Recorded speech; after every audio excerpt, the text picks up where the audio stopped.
আসসালামু আলাইকুম রহমতুল্লাহি ওবরকাতুহু। সম্মানিত দর্শক, রাজনীতি একটা কৌশলের খেলা এবং এই খেলায় এই মুহূর্তে বাংলাদেশের প্রধান দুটি রাজনৈতিক দল বিএনপি এবং জামাত, তাদের মধ্যে যে প্রতিযোগিতা চলছে এবং সেই প্রতিযোগিতায় জামাত যে বিএনপিকে কিভাবে নাস্তানাবুদ করছে এবং কিভাবে জামাত রাজনীতির যে একটা পর্যায়, সেই পর্যায়ে তারা পৌঁছে গিয়ে বিএনপিকে ক্রমাগত পেছনের দিকে ঠেলে দিচ্ছে, তার ইতিবৃত্ত নিয়ে আজকের এই ভিডিওতে সংক্ষেপে আলোচনা করার চেষ্টা করব। প্রথমে চিন্তা করুন পররাষ্ট্রনীতির কথা। জামাতের নেতৃবৃন্দ মার্কিন যুক্তরাষ্ট্রের সঙ্গে বৈঠকে বসবে, মার্কিন প্রশাসন জামাতের লোকদেরকে রাজনৈতিক নেতা হিসেবে স্বীকার করে নেবে। তারপর সেই মার্কিন কর্মকর্তারা জামাতের অফিসে যাবে, জামাতের কর্মকর্তারা মার্কিন রাষ্ট্রদূতের অফিসে যাবে। এই জিনিসগুলোকে আমরা কল্পনা করতে পেরেছি আগস্ট মাসের আগে। আমরা তো পশ্চিমা দেশগুলোকে সবসময় জানতাম যে তারা জামাত বিরোধী, প্রচণ্ড জামাত বিরোধী, কিন্তু একই হলো, এখন পশ্চিমারা জামাতের তোয়াজ করছে, তদবির করছে। আমেরিকাকে বাদ দিয়ে যদি আপনি ইংল্যান্ড সহ ইউর দেশসমূহের কথা চিন্তা করেন, তারাও বিএনপির চাইতে জামাতকে এই মুহূর্তে কম গুরুত্ব দিচ্ছে না। যেহেতু আমি বিএনপির সাবেক একজন মনোনয়ন প্রাপ্ত কর্মী, তো কাজে এই কথাগুলো বলতে আমার খুব কষ্ট হচ্ছে, কিন্তু বাস্তবতা হলো যে ইউরোপীয় ইউনিয়নের যারা নেতৃবৃন্দ রয়েছেন কিংবা ইংল্যান্ডের যে সকল কর্তারা রয়েছেন এখানে, তারা অতি সহজে জামাতের সঙ্গে যেভাবে মিশে যাচ্ছেন বা যেভাবে জামাত এবং এই সকল দেশের রাষ্ট্রদূতদের যে বৈঠক হয়েছে, এটি অভাবনীয়, যেটি আমরা কল্পনা করতে পারিনি। আচ্ছা, এরপর আপনি চীনের সাথে চিন্তা করেন। জামাতের নেতারা ঢালাওভাবে ঘন ঘন চীন যাচ্ছেন।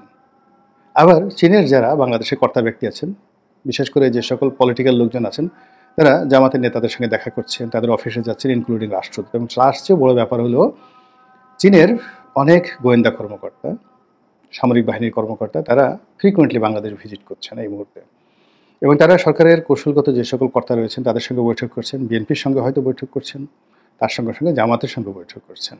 সবচেয়ে অ্যালার্মিং যে বিষয়টি, সেটা হলো ইন্ডিয়া। ইন্ডিয়া জামাতকে তাদের সেকেন্ড অপশনে রেখেছে, মানে আওয়ামী লীগের পরে জামাতকে তারা সেকেন্ড অপশনে রেখেছে।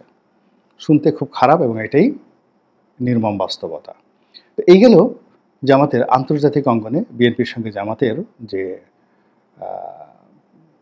প্রতিযোগিতা, সেই প্রতিযোগিতায় জামাতের হালচাল। এবার আসেন বর্তমান ক্ষমতার কেন্দ্র। আচ্ছা, আপনারা বলেন তো, ডক্টর মোহাম্মদ ইউনূস এবং তার উপদেষ্টাদের সঙ্গে কাদের সম্পর্ক ভালো, জামাতের না বিএনপির?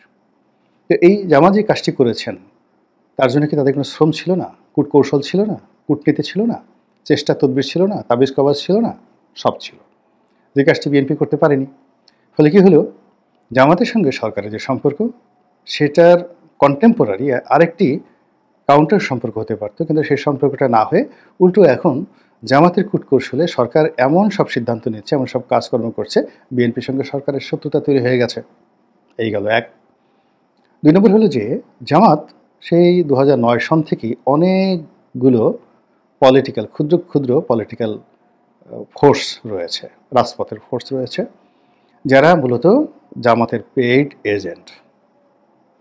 আবার বলছি, 2009 থেকে আজ অবধি, এই আগস্ট পর্যন্ত অন্তত পক্ষে 100-র উপরে ছোট ছোট সংগঠন, ব্যক্তি, যারা নিয়মিতভাবে জামাতের টাকায় সংসার চালিয়েছে, জামাতের টাকায় দল চালাচ্ছে এবং জামাতের টাকায় আগামীতে ইলেকশন করার, মন্ত্রী এমপি হওয়ার যারা স্বপ্ন দেখে, এই লোকদের একটা বিরাট অংশ একেবারে জনাব তারেক রহমান সাহেবের আপার চেম্বারে ঢুকিয়ে দেওয়া হয়েছে। তারা দিনে তারেক রহমান সাহেবের সাথে বৈঠক করে, রাতে তারা বিএনপির যারা নেতাকর্মী রয়েছে তাদেরকে ভয় দেখায় যে নেতার সঙ্গে আমাদের এত ভালো সম্পর্ক, আসি তোমাদেরকে এটা করে দেবো, ওটা করে দেবো। আর ভোর রাত্রে গিয়ে জামাতের কর্তা ব্যক্তি যারা রয়েছে তাদেরকে কদম বসি করে সারাদিন তারা কি করেছে ওটার হিসাব দিয়ে তারপর তাদের যে তোহফা, সেই তোহফার জন্য তারা হাত পেতে থাকে জামাতের দিকে।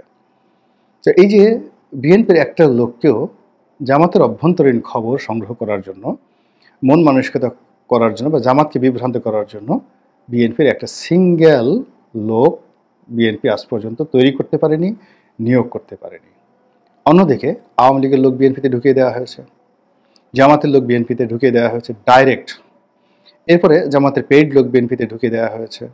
ফলে কি হলো, এই যে একটার পর একটা বিপর্যয়, একটার পর একটা সিদ্ধান্তহীনতা এবং একটার পর একটা অন্তর্দ্বন্দ্ব এবং কলহ বিএনপিকে যেভাবে গ্রাস করেছে, সেটা দেখে জামাতের লোকরা রীতিমতো বগল বাজাচ্ছেন, আনন্দে বগল বাজাচ্ছেন।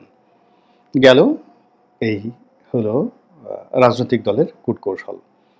এরপরে যদি আপনি চিন্তা করেন প্রশাসন, আচ্ছা আপনি বলেন তো সিভিল সার্ভিসে বড় বড় পদ কয়টি আছে? সংস্থাপন সচিব, মন্ত্রিপরিষদ সচিব, শিক্ষা সচিব, তারপরে পরিকল্পনা কমিশনের সচিব। এরকম যদি আপনি 10-12টা খুব সেন্সিটিভ সচিবের পদ ধরেন, তারা কি বিএনপির লোক? তারা কোন দলকে ভালোবাসে, কাকে বেশি পছন্দ করে, সে অনুযায়ী আপনি সিদ্ধান্ত নেন যে আওয়ামী লীগ কী করে গেছে, বিএনপি কী করছে, আর জামাত কী করতে চাচ্ছে। এই গেল একটা। বাংলাদেশের মানুষদেরকে উদ্বুদ্ধ করার জন্য ধর্ম মন্ত্রণালয় খুব গুরুত্বপূর্ণ একটা মন্ত্রণালয়। আপনি চিন্তা করেন শুধুমাত্র ইসলামিক ফাউন্ডেশনের অধীনে 30,000 কর্মকর্তা কর্মচারী রয়েছে। বিএনপি জামাতের যে জোট সরকার ছিল বিগত দিনে 2001 থেকে 2006, এই সময়টিতে জামাত শুধুমাত্র এই ইসলামিক ফাউন্ডেশনকে দিয়ে সারা বাংলাদেশে তাদের মতাদর্শের লোক যেভাবে প্রতিটি মসজিদে, মাদ্রাসায় তারা রিক্রুট করেছে, যেটি বিএনপি এখন পর্যন্ত টের পাচ্ছে না যে ইসলামিক ফাউন্ডেশনের মতো একটা প্রতিষ্ঠানকে জামাত তাদের নিজের মতো করে কিভাবে তাদের রাজনৈতিক এজেন্ডা বাস্তবায়নের জন্য তারা তৈরি করে ফেলেছে।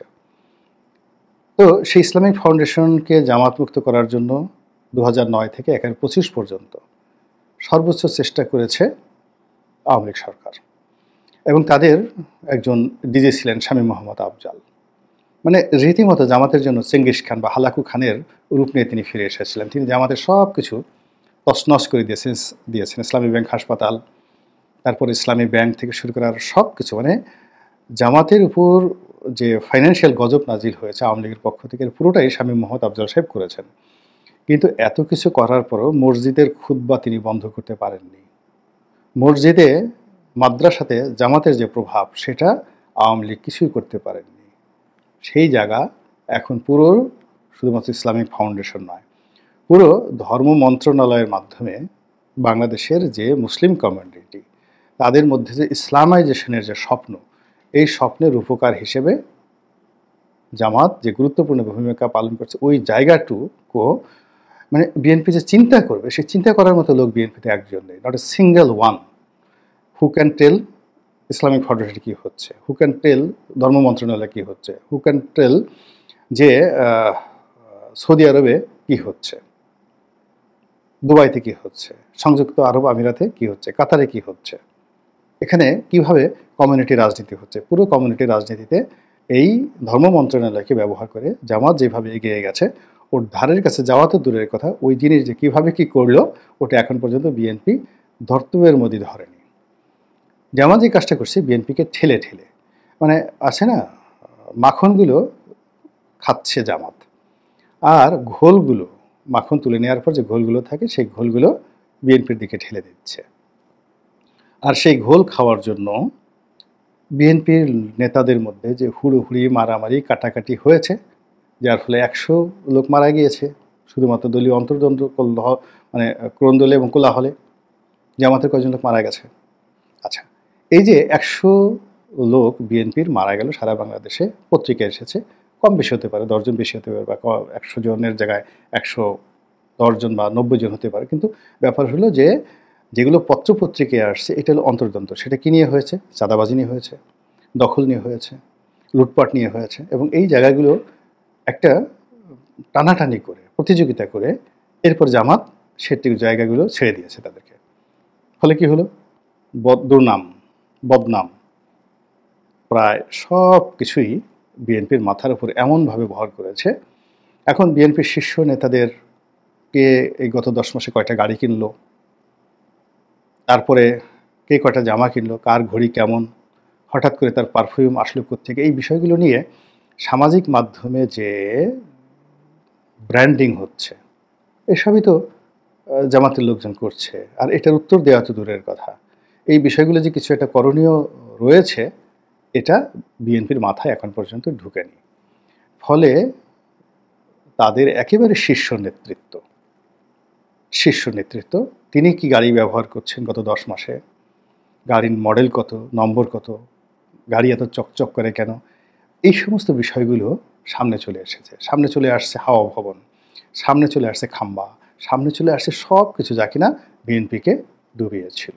এবং এই কাজগুলো এত চমৎকারভাবে করা হচ্ছে যেটির কোনো ক্লু বিএনপি এখন পর্যন্ত ধরতে পারেনি এবং এটাকে মোকাবেলা করতে তারা পারেনি। এখন ফলে কী হলো দেখেন, জামাতের সাথে তাদের যে শত্রুতা এটা তো আছেই। অন্যদিকে এখানে জামাত আওয়ামী লীগের মতো একটা বৃহৎ শক্তিকে নিউট্রাল করে ফেলেছে। আগামীতে যদি আওয়ামী লীগ বন্ধুত্ব করতে চায় তাহলে তারা বিএনপির পরিবর্তে জামাতের সঙ্গে করবে। এমনকি বিএনপির পরিবর্তে তারা ডক্টর মোহাম্মদ ইউনূসের সঙ্গে বন্ধুত্ব করবে। এর কারণ হলো টেকনাফ থেকে তেঁতুলিয়া পর্যন্ত এই যাবৎ যতগুলো আওয়ামী লীগের বিরুদ্ধে মামলা হয়েছে, যা কিছু হয়েছে, এখানে ঠেলে ঠেলে আওয়ামী লীগের বিরুদ্ধে বিএনপিকে দাঁড় করিয়ে দেওয়া হয়েছে। আওয়ামী লীগের লোকদের যত ক্ষয়ক্ষতি হয়েছে, যা কিছু হয়েছে, সেখানে ঠেলে ঠেলে বিএনপি লোকদেরকে দেওয়া হয়েছে। ফলে তৃণমূল থেকে শুরু করে একেবারে ঢাকার সব জায়গাতে স্বার্থের যে সংঘাত, সেই সংঘাতের জায়গাতে বিএনপি এবং আওয়ামী লীগ মুখোমুখি দাঁড়িয়ে গেছে। কৌশলগত কারণে আওয়ামী লীগ টু শব্দ করছে না, কিন্তু জামাত কৌশলগত কারণে প্রথমে বলছে আমরা আওয়ামী লীগকে ক্ষমা করে দিলাম, পরবর্তীতে কথা উইথড্র করেছে। কিন্তু এটা ছিল আওয়ামী লীগের জন্য একটা বিরাট বার্তা যে আমরা তোমাদের সাথে বন্ধুত্ব করতে চাই, সমঝোতা করতে চাই। এবং যেহেতু তারা ডক্টর মোহাম্মদ ইউনূসের খুব কাছাকাছি আছে, কাছাকাছি থাকার কারণে কি হলো, তারা ডক্টর মোহাম্মদ ইউনূসের সঙ্গে আওয়ামী লীগের একটা সমঝোতা ইন্ডিয়ার মাধ্যমে করেও দিতে পারে। ফলে এখানে বিএনপি যে রামধরাটা খাবে, ঠিক সেই যে রামধরাটা তারা 111-এর সময় তারা খেয়েছিল।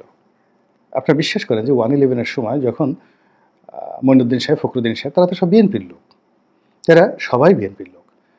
তারা যখন ক্ষমতা হস্তান্তরের বিষয় আসলো তখন তারা প্রাণান্ত চেষ্টা করেছিল বিএনপির সঙ্গে একটি সমঝোতা করার জন্য এবং বিএনপির হাতে ক্ষমতা দেওয়ার জন্য, কিন্তু বিএনপি সেটা গ্রহণ করতে পারেনি। বিএনপি ট্রেন মিস করেছে। একই অফার যখন দ্বিতীয় পর্যায়ে শেখ হাসিনার কাছে যায়, তিনি চোখ বুজে সমস্ত শর্তগুলো মেনে নিলেন। 111-এর কুশীলভ্যে তারা যা যা চেয়েছে সব কিছু মেনে নিলেন। তাদের সেফ এক্সিট দেওয়া থেকে শুরু করে নিরাপত্তা দেওয়া, এবং যারা শেখ হাসিনাকে ক্ষমতায় বসিয়েছে কিংবা একাগারের সময় শেখ হাসিনার প্রতি যারা ভালো ব্যবহার করেছেন, সে সকল আমলা, সে সকল পুলিশ কর্তা, সে সকল সামরিক কর্তা, শেখ হাসিনা গত 15 বছরে সবাইকে আর্থিকভাবে, রাজনৈতিকভাবে, সামাজিকভাবে প্রতিষ্ঠিত করেছেন। আমি নাম বললাম না, অন্তত 1 ডজন 1-11-এর কুশীলভ বাংলাদেশের বিভিন্ন সেক্টরে শেখ হাসিনা এস্টাবলিশ করে দিয়েছে। অথচ এই লোকগুলো সবাই বিএনপির কাছে গিয়েছিল। তো এইরকম যে এখন রাজনীতির আন্ডারওয়ার্ল্ডে তলে তলে নানা রকম সমীকরণ হচ্ছে। সবার সঙ্গে সবার বন্ধুত্ব করার যেমন সুযোগ তৈরি হচ্ছে, আবার সবার সঙ্গে সবার শত্রুতার একটা উপলক্ষ্য তৈরি হয়ে গেছে। এবং সেই ক্ষেত্রে বিএনপি ক্রমশ বন্ধুহীন হয়ে পড়ছে, শত্রুর সংখ্যা বেড়ে যাচ্ছে। আর এই যে বিএনপিকে এই দুরবস্থার মধ্যে ফেলে দেওয়ার জন্য জামাত যেভাবে কৌশল করছে, সেই কৌশলগুলো এখন পর্যন্ত বিএনপি আন্দাজও করতে পারছে না। ফলে যা হবার তাই হচ্ছে। রাজনৈতিক একটা বিপর্যয়ের দিকে বাংলাদেশের সবচেয়ে জনপ্রিয় এবং বৃহত্তম দলটি এগিয়ে যাচ্ছে। আল্লাহ আমাদের সবাইকে হেদায়েত দান করুন এবং হেফাজত করুন। আসসালামু আলাইকুম ওয়া রাহমাতুল্লাহি ওয়া বারাকাতুহু।